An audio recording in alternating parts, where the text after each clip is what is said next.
Hello, I'm Priscilla Archangel, and my leadership insight for you today is sight or vision, a collective effort. The Wall Street Journal recently ran an article about a young man named Liam McCoy. Now, Liam was born with a condition called albinism. It's a diagnosis characterized by lack of the pigment melanin in his hair, his eyes, and in his skin. His eyes were thus overly sensitive to bright light, and they would move involuntarily to the point that he was unable to really purposefully fixate on any single object for a length of time. And Liam was extremely nearsighted. At the age of 15, Liam began a series of surgeries to correct his vision. And it took time, but the procedures were successful in improving his visual acuity, and his involuntary eye movement decreased greatly. Now, at this point, you might think it's time to celebrate. He can see, just like the rest of us. But Liam really saw now a jumble of colors and lines and edges without sufficient context about how they belonged together. He was overwhelmed by the optic stimuli and therefore unable to really process it all at once. His neurons didn't have the benefit of all those early years of training and learning on how to process information from his eyes. And Liam continued for years to work on his vision, the ability to make sense of and mentally process what he sees. And after learning about his journey, I was admittedly struck by my own lack of understanding about the difference between sight and vision. So, those of us born with normal vision learn to process information from our eyes based upon prior experience and past associations and our needs and desires and our attention levels. And from birth, we increasingly make sense of the many things that we see and encounter. And admittedly, I naively thought that when a visually impaired person gained sight, that they could quickly or soon enough process what they were seeing. Like, oh, that's what a tree looks like. No, wrong.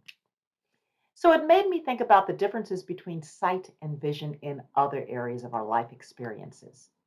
If sight is the ability to see and vision is how we process what we see, how many times have we had sight but lacked sufficient vision, or our vision was different from others? So here's a couple of examples.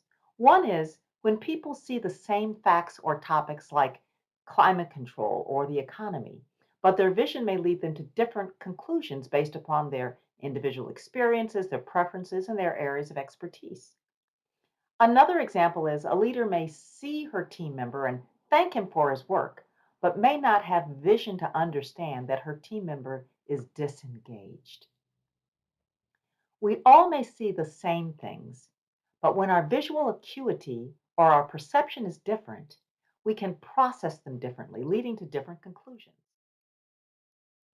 Because we're both products of and victims of our past experiences and our innate and our adaptive systems. From a leadership perspective, this points to two interesting questions. How can leaders ensure organizations and teams become aligned in their vision? And when does it benefit organizations and teams to have members with different vision? Well, when leaders are working through an organizational strategy, they may be exposed to the same information, but bring different perspectives to the discussion. The opportunity to debate and analyze it with respect for each person's vision will help to clarify the steps needed to proceed. And in this way, collective vision becomes important to aggregate multiple viewpoints into a unified strategy. That's why it's important for leaders to surround themselves with people who have different visual acuity to shed light on critical topics. Gathering input from their team members ensures clarity and enlightenment.